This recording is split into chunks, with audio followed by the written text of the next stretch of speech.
கட்டி முடிக்கப்படாத அயோத்தி கோயில் திறப்பு குறித்து கேள்வி கேட்டால் ஐசிஇ அதாவது ஐஸ் நம்மை தேடி வரும் என்று திமுக எம்பி கனிமொழி தெரிவித்துள்ளார். சேலம் திமுக இளைஞரணி மாநாட்டில் பேசிய அவர், வடநாட்டில் இருக்கும் இருளை விரட்ட வேண்டிய கடமை நமக்கு உள்ளது என்று தெரிவித்தார்.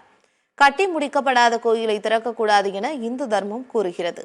ஆனால் அரசியல் லாபத்திற்காக அயோத்தி கோயிலை பாஜக அரசு திறக்கிறது என்று கனிமொழி தெரிவித்தார்.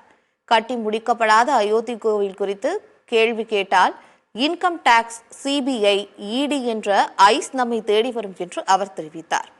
அனைத்து வகையிலும் தமிழ்நாட்டை மத்திய அரசு வஞ்சிக்கிறது என்று கூறிய கனிமொழி, வெள்ள பாதிப்புகளுக்கு நிவாரண நிதியை மத்திய அரசு வழங்கவில்லை என்றும் குற்றம் சாட்டினார். கட்டி முடிக்காத கோயிலை திறக்கக்கூடாது என்பது இந்து மதம். ஆனால் அதை அரசியலாக்கி உங்களுடைய அரசியல் லாபத்திற்காக இந்துக்களை